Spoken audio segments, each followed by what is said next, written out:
You probably know Florida for its sunshine, beaches, and theme parks. But just a few blocks away from all that paradise, a very different story is unfolding. What matters is there are people like me who dress normal, but we are homeless.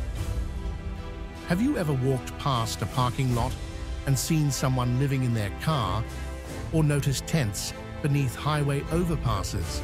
These aren't just statistics. Just because they don't have a home doesn't make them any less different. Their families, veterans, and full-time workers who can't afford a roof over their heads. Values soar, wages stagnate. The system favors the top. Is this simply an economic problem or a symptom of a deeper social crisis? In this travel documentary, we take you beyond the palm trees and tourist photos to uncover the growing homelessness crisis in Florida and the stories behind it. Number 1. The harsh reality behind the tourist facade. The dazzling image of Florida's world-famous resorts is just a facade. Look beyond the glittering surface, and you'll see a reality that many prefer to ignore. The gap between high-end living and struggling communities isn't just a gap. It's a growing divide separating the fortunate few from those fighting for survival. Just a few blocks from Orlando's downtown and Miami's bustling resorts, tents are pitched along the streets. People who once worked in five-star resorts, maintaining pools, cleaning rooms, and serving meals, now live in precarious conditions. How did they end up here? What went wrong in a state that thrives on its tourism industry?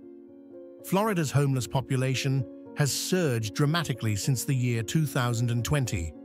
According to the United States Department of Housing and Urban Development, Florida ranks third in the country, with more than 31,000 homeless people, a number that has sharply increased over the last few years. And yet, the tourism industry, worth over $100 billion annually, continues to flourish, leaving many workers struggling just to get by.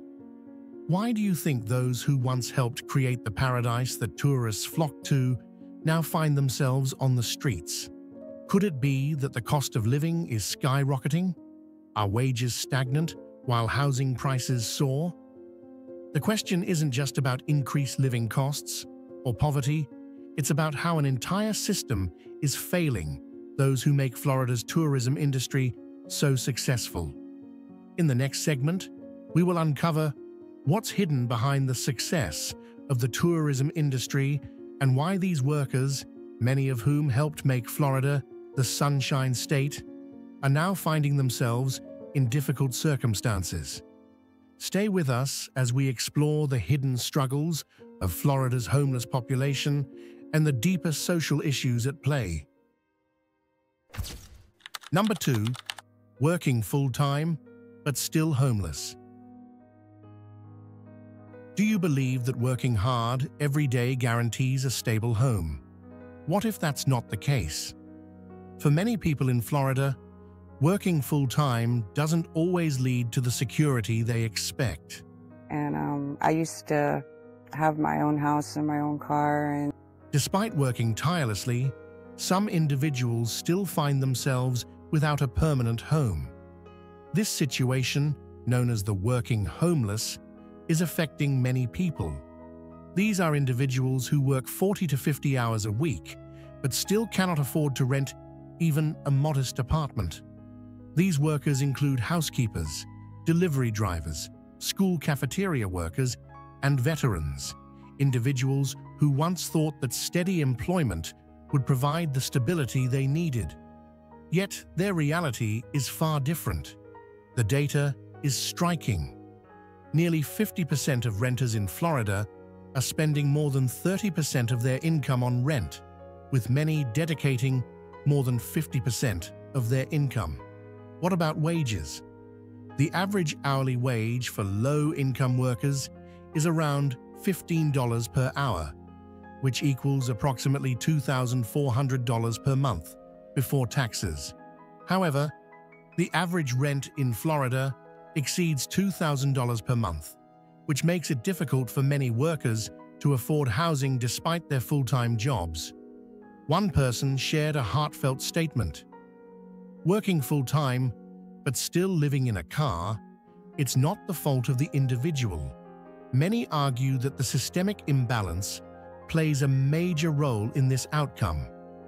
This statement highlights the growing issue of poverty and homelessness that many people are experiencing in Florida. So, is success in society really only about hard work, or is it also about fairness in the system? How can someone working full-time still struggle to maintain housing? Is it time to reassess how the system supports those who work hard yet remain vulnerable?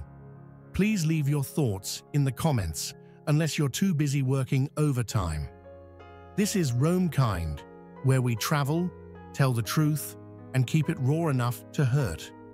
Hard work should build a life, not just barely help you survive. Number 3. Seniors and the tax burden. How would you feel if, after a lifetime of hard work, you could only live off your pension when you reached old age? But this is not easy at all, when all the expenses keep rising. Many seniors in Florida are facing this harsh reality, as rising costs make it harder for them to live comfortably, despite years of hard work. With increasing expenses, it's becoming more difficult for them to maintain even the basic necessities of life. Many seniors are living on fixed incomes like pensions, Social Security, and small savings. However, these sources often fall short when faced with rising property taxes, surging home insurance rates, and higher costs for food and healthcare. These financial pressures are pushing seniors to their limits, forcing them to make tough decisions just to get by. In May of the year 2025, Florida implemented a significant change. The hotel tax, also known as the bed tax, was raised to 10.5%. This increase is projected to generate approximately $82 million per year. While this additional revenue is intended to help support various initiatives, including homelessness assistance, the effectiveness of these funds is under scrutiny. A recent city audit revealed that, despite spending over, according to a 2024 report by the Florida Department of Education, more than 82,000 students across the state are classified as homeless.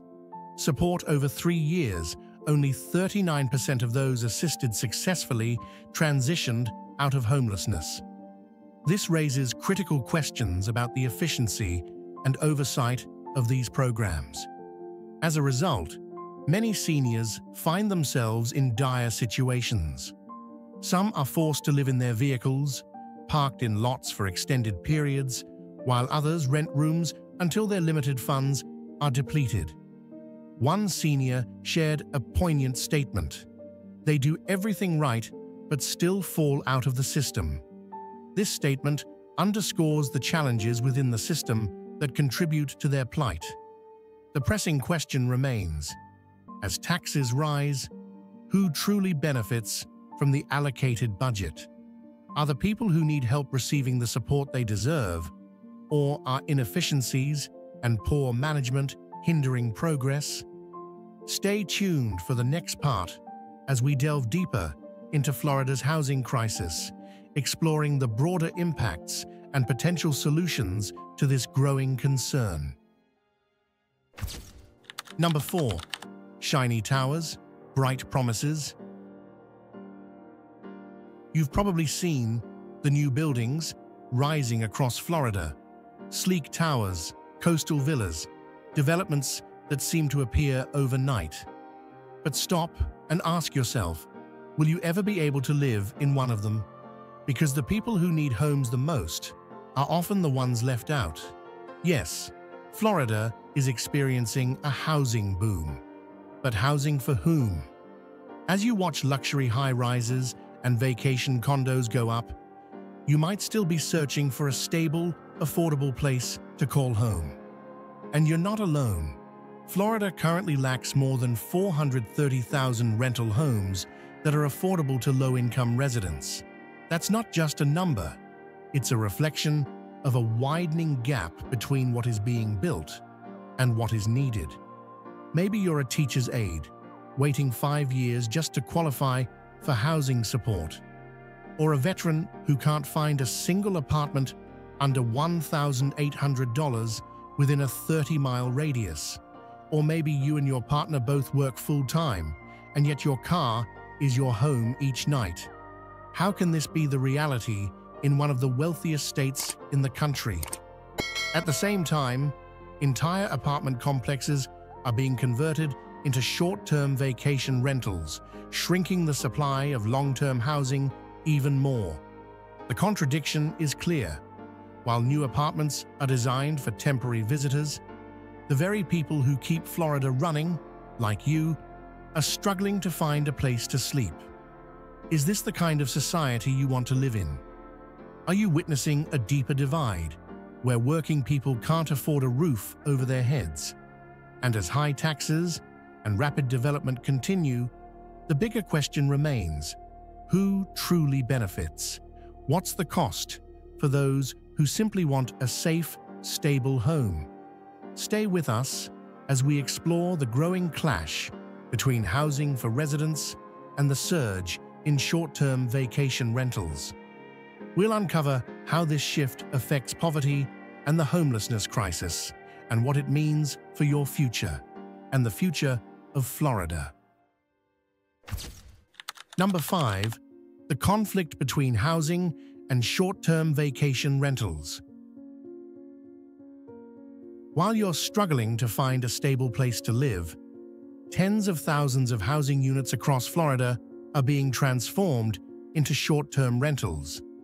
In Miami-Dade County alone, nearly 20,000 apartments that once housed teachers, service workers, and delivery drivers are now being listed as weekend stays for tourists from around the world. This shift is reshaping your city. While affordable, long-term housing becomes harder and harder to find, new developments are increasingly designed for high-income visitors, not for people like you, people who live and work here all year round. You might be finding it harder to compete in a rental market where tourists can pay 3 times the average rate for just a few nights. So what does that leave you with? Possibly sleeping in your car, or sharing rooms with strangers, or living in motels that were never meant for long-term stays, all while working full-time. This is no longer just an economic issue. It's a question of values. Are we building communities for people, or are we prioritizing real estate profits over long-term community stability? When thousands of apartments sit empty between tourist bookings, while local residents have nowhere to go, the imbalance becomes more than economic. It becomes moral. The truth is, we do not have a housing shortage. What we lack is the political and social will to align development with real human needs. And if urban growth no longer centers people like you, then we have to ask, what kind of future are we really building? Number 6. Evicted by the algorithm. What if your ability to rent a home wasn't based on your income, but on an algorithm? In Florida, many landlords now use automated tenant screening systems, powered by artificial intelligence, to approve or deny renters. These systems score people based on credit history, employment gaps, and even previous rental addresses. But here's the catch. They often penalize the very people who are most vulnerable. A single missed rent payment, an unpaid medical bill, or a temporary job loss can flag you as high risk. And once you're rejected by one property, that digital label can follow you silently, making it nearly impossible to find another place to live. Tech companies claim it's about efficiency and risk management. But the result? Thousands of Floridians, especially low-income families and gig workers, are being silently filtered out of the housing market, and they don't even know why. It's time we start asking the hard questions about transparency, accountability, and the role of algorithms in shaping our most basic human rights. It's not just about income anymore, it's about digital profiling. And unlike traditional bias, this one is invisible, unaccountable, and nearly impossible to appeal. In a world where your housing fate could be decided by a score, we need to ask, is tech helping solve the housing crisis or silently making it worse?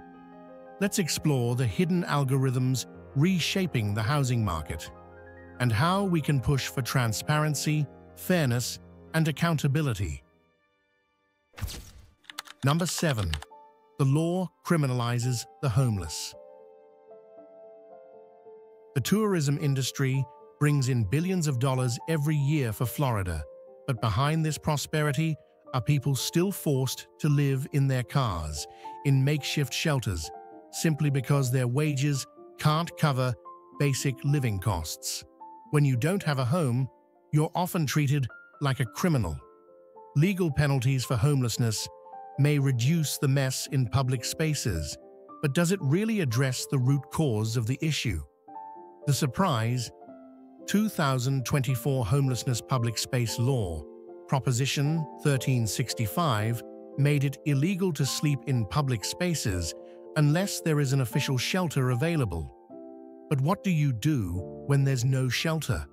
What happens next? If a homeless person sleeps in a public park, they can be fined or even prosecuted. And if they don't have a fixed address and miss a court hearing, this leads to an arrest warrant. Police frequently clear out homeless camps, and you could lose everything: your personal belongings, your medications, important documents, even family photos. These are the daily consequences of this law, and they are affecting real lives, including yours. One side argues that this law is necessary to keep public spaces clean and safe for families and children. But who does this law really help when people like you are struggling to survive? Legal measures targeting homelessness don't solve the issue of homelessness. They just make it harder for you to escape poverty. When you have a criminal record for sleeping in the wrong place, it makes finding a job harder, renting a home more difficult, and rebuilding your life almost impossible. A car dweller from Tampa shared this painful truth. It's like sweeping dust under the rug, except that dust is us. Does cleaning up the streets really help people like you, or does it just make your life worse? That's the big question. While laws like this may make cities look cleaner, they don't solve the core issues of poverty and homelessness. If you had to choose between the safety of public spaces or the dignity of people in need, leave a comment saying, "People first," because no one should be punished just for being too poor to disappear. Number 8. The tourism industry is in dire straits. Labor experts say that the development of the tourism industry without a labor welfare policy is creating a working poor class. The problem lies not in the scale of the industry, but in the fact that the profits are not reinvested in the communities that make up the industry. The tourism industry in Florida generates over $140 billion each year. But have you ever stopped to think about the people who keep this industry running? Behind the beautiful beaches, luxury resorts, and crowded theme parks, there are workers just like you who are struggling to survive. Hotel workers, waiters, and rideshare drivers, people who make your vacation possible, are spending their nights in their cars, motels, or sometimes staying with friends and family. It's not because they aren't working hard, it's because their wages simply can't keep up with the cost of living. This is the poverty and homeless crisis that's affecting many Floridians just like you. let's take a closer look at the numbers. In Florida, you need to earn about $27 per hour just to afford renting a one-bedroom apartment. But in the tourism industry, workers are only earning around $14 to $18 per hour. Even working 2 shifts per day, 6 to 7 days a week, it still isn't enough to cover the basic cost of living. Take Maria, a housekeeper at a hotel in Orlando, for example. I start my day at 6 a.m. cleaning hotel rooms, and by night, I sleep in my car. Maria's story isn't unique. There are many others like her who prepare meals worth $500 for tourists but struggle to feed themselves. They guide visitors to luxury villas but can't even afford to rent a simple apartment for their families. Doesn't it make you wonder? How is it possible that someone working in Florida's top industry can still find themselves homeless or living in their car?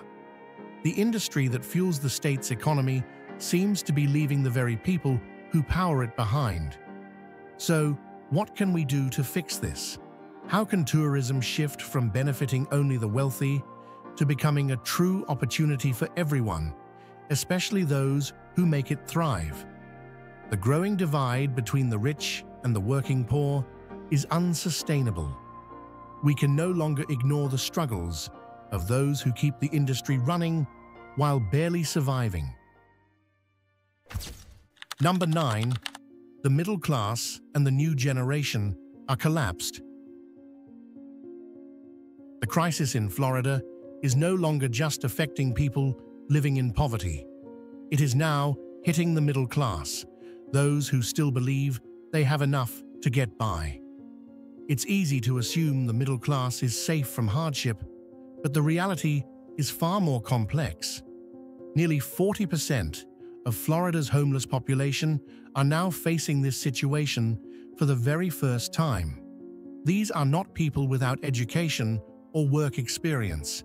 They are working professionals, educated individuals, parents raising children, and even retirees. This marks a dramatic shift, one that reveals just how unstable life has become in the Sunshine State. Consider one case: a family with 2 full-time workers unable to afford a 2-bedroom apartment. Even with steady income, they still cannot secure stable housing, a situation that would have been unthinkable just a few years ago. And what about retirees? Those who worked their whole lives, those who saved diligently. They now struggle to keep up with rising insurance premiums, soaring food prices, and especially high taxes. They are faced with impossible choices, like whether to pay for food or for a roof over their heads. The situation grows even more alarming. According to a 2024 report by the Florida Department of Education, over 82,000 students in the state are now classified as homeless. These children are living in motels, shelters, or overcrowded apartments.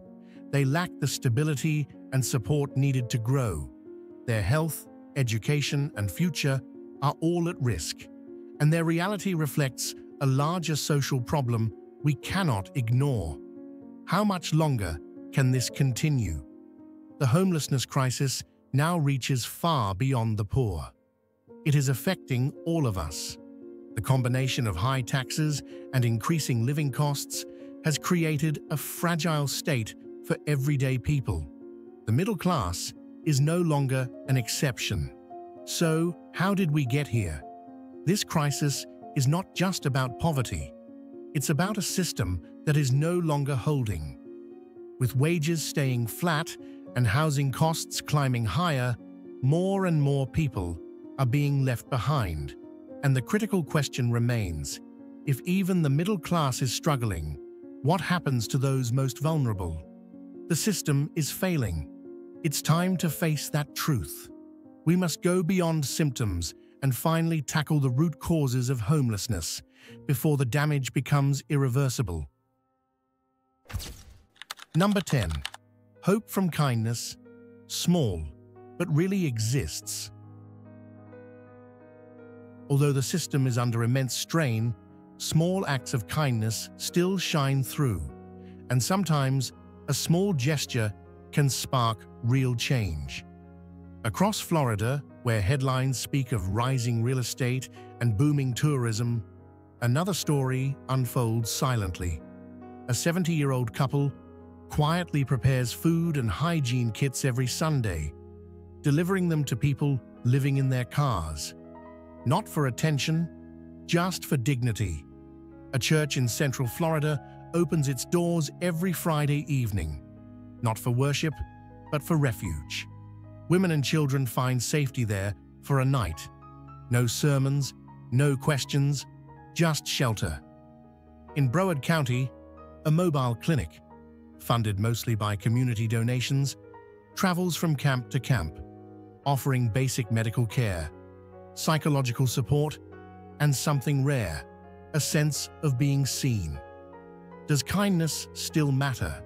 None of these efforts solve the bigger picture. They aren't long-term solutions to the growing homelessness crisis, but they remind us dignity is not a reward, it's a right. A social worker volunteering at the mobile clinic told us, "We can't fix everything, but we can meet people with care before we meet them with policy." That line lingers, and it forces us to ask, what does real help look like? As rising living costs and high taxes put more and more people at risk, we must question not just what our systems do, but what our communities value. This isn't about pity, it's about possibility. Because while statistics measure the problem, it's kindness that reminds us we're not powerless. And maybe, just maybe, that's where real change begins. Florida's homelessness crisis raises big questions.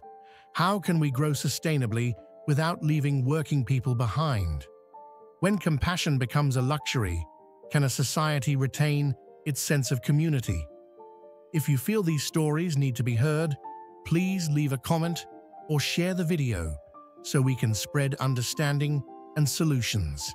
Subscribe to RoamKind for more stories that matter. Together, let's rethink community, one real story at a time.